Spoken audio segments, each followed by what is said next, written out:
नमस्कार दोस्तों, स्वागत है आप सभी का विद्याग्राम जीएम में। प्यारे दोस्तों, जैसे कि आप सभी को पता है कि हमारा मानव प्रजनन तंत्र यानी ह्यूमन रिप्रोडक्शन सिस्टम चल रहा है। इससे पहले हम 10 क्लास ऑलरेडी कर चुके हैं। अगर आपने नहीं देखा है तो प्लेलिस्ट में जाकर के सारा वीडियो आप ज़रूर देख लीजिए। आज ये 11वां क्लास है और इसमें हम करने वाले हैं क्वेश्चन आंसर, जो कि रेलवे की प्रीवियस ईयर में पूछा गया है। और अगर आप रेलवे का क्वेश्चन आंसर कर लेते हैं तो बाकी सारे एग्जाम का क्वेश्चन आंसर आप इजीली कर ही पाएंगे। ठीक है, तो हम शुरू करते हैं आज के क्वेश्चन आंसर की तरफ। तो आज का पहला क्वेश्चन है, निम्न में से कौन सा महिला जनन अंग नहीं है। देखिए, ऑप्शन में देख लेते हैं सबसे पहले कि कौन सा महिला जनन अंग नहीं है। ये गर्भाशय की बात कर रहा है तो ये गर्भाशय है, जिसे हम यूट्रस या फिर वुम्ब भी कह सकते हैं, तो ये तो हिस्सा है। शुक्रवाहिका की बात करें तो शुक्रवाहिका नहीं, इसमें नहीं पाया जाता है। और अंडाशय की बात करें तो ये अंडाशय है जहाँ अंडों का निर्माण होता है। और फेलोपियन ट्यूब की बात करें तो ये फेलोपियन ट्यूब है, जहाँ पे अंडाशय से अंडे का निर्माण होने के बाद ये फेलोपियन ट्यूब में पहुँचता है। और फेलोपियन ट्यूब में ये थोड़े दिन के लिए इंतजार करता है, जैसे कि यहाँ से शुक्राणु आएगा, यहाँ फर्टिलाइज करेगा और फिर दोनों मिलकर के जो युग्मनज बन जाता है, जिसे जाइगोट कहते हैं, वो आकर के इस गर्भाशय की लाइनिंग में धंस जाएगा और फिर यहाँ पे विकास करना शुरू हो जाएगा एक भ्रूण का। तो ये भी फेलोपियन ट्यूब भी है, जो कि एक महिला जनन अंग का हिस्सा है। तो यहाँ कह रहा है कि कौन सा महिला जनन अंग का हिस्सा नहीं है, तो ये हो जाएगा शुक्रवाहिका। शुक्रवाहिका का काम क्या है, जो वृषण में जो शुक्राणु बनता है उसको फिर वो धीरे धीरे वो प्रोस्टेट ग्लैंड वगैरह से होते हुए बाहर निकालने में मदद करता है शुक्रवाहिका। तो ये शुक्रवाहिका जो है ये पुरुष प्रजनन अंग का हिस्सा है, ना कि मादा प्रजनन अंग का। तो यहाँ कह रहा था कौन सा महिला प्रजनन अंग का हिस्सा नहीं है, तो ये हो जाएगा शुक्रवाहिका। बाकी तीनों का तीनों जो है महिला प्रजनन अंग का ही हिस्सा है। ठीक है, तो अगला क्वेश्चन कह रहा है कि निम्नलिखित में से कौन सा मानवों में पुरुष प्रजनन प्रणाली का हिस्सा नहीं है। वहाँ था मादा प्रजनन प्रणाली का हिस्सा नहीं है, यहाँ है पुरुष प्रजनन प्रणाली का हिस्सा नहीं है। तो देखिए, बात करें अंडकोश का तो ये अंडकोश तो है, ये तो पुरुष प्रजनन तंत्र का हिस्सा है। अंडाशय की बात करें तो नहीं, अंडाशय का नहीं, जो उसमें मादा प्रजनन अंग में जहाँ पे अंडाशय दिख रहा था, इस तरह से यहाँ से फेलोपियन ट्यूब गया, फिर यहाँ पे एक गर्भाशय का निर्माण हुआ था, इस तरह से आपने देखा होगा उसमें, इस तरह से।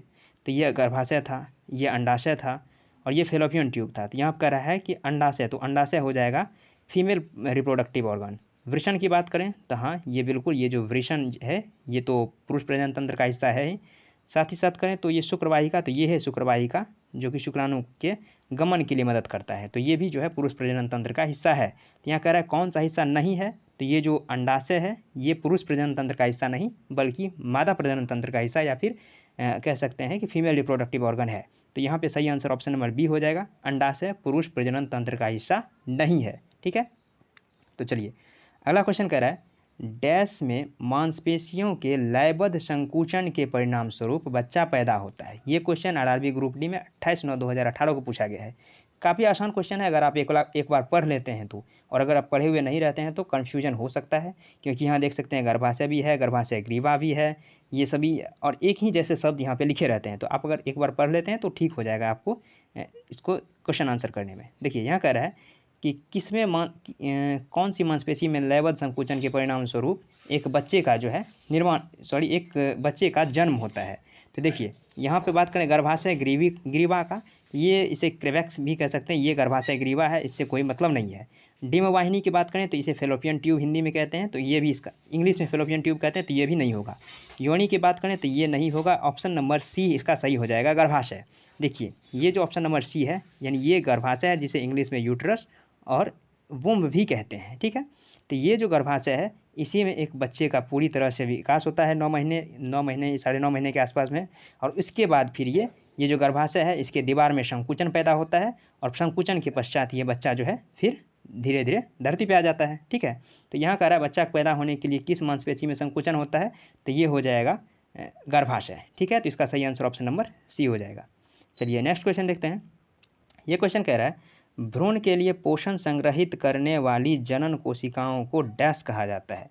देखिए, भ्रूण यानी कि जब तक वो 1, 2, 4, 5 सप्ताह का है तब तक उसे हम भ्रूण कहते हैं। तो भ्रूण के लिए पोषण जो प्रदान करता है वो मादा युग्मक जो है फीमेल गेमिट जो है वही करता है।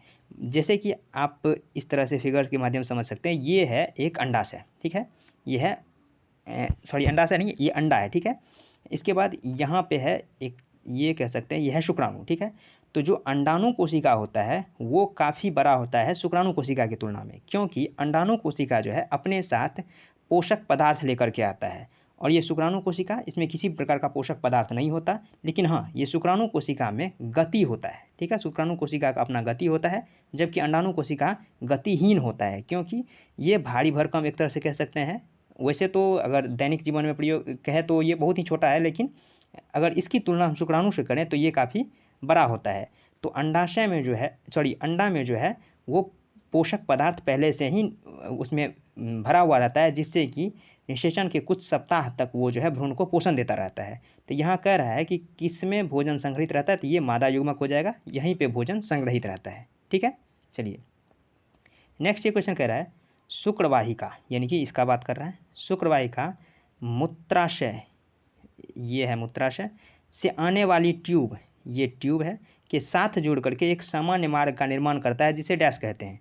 ये जो है शुक्रवाहिका इस तरह से यहाँ पे शुक्राणु को लाया, इसके बाद ये यहाँ पे शुक्राणु को लाया, ये है मूत्राशय जहाँ से मूत्र आया, और इसके बाद दोनों मिल करके एक ही पाइप के माध्यम से, एक ही नली के माध्यम से जो है शरीर से बाहर त्यागा जाता है दोनों को। तो यहाँ कह रहा है जो सामान्य मार्ग मतलब उभयनिष्ठ मार्ग जो दोनों के लिए प्रयुक्त होता है, तो सामान्य मार्ग का निर्माण करता है, उसे क्या कहते हैं, तो उसे हम कहते हैं मूत्र मार्ग। ऑप्शन नंबर डी जो है ये सही हो जाएगा, मूत्र मार्ग। बाकी ऑप्शन को देख लेते हैं। तो यहाँ कह रहा है कि शुक्रवाहिका मूत्राशय से आने वाली ट्यूब के साथ जुड़कर सामान्य मार्ग निर्माण करता है। देखिए मूत्रवाहिनी की बात ही ना करें, क्योंकि ये तो सिर्फ और सिर्फ मूत्रवाहिनी ऊपर से ही आता है, इसे मूत्रवाहिनी कहते हैं। वृषण, ये वृषण हो गया।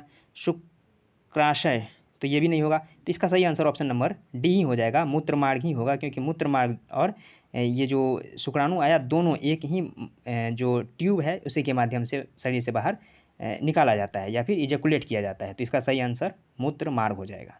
ठीक है, तो आज के लिए इतना ही, मिलते हैं नेक्स्ट वीडियो में, तब तक के लिए धन्यवाद, जय हिंद।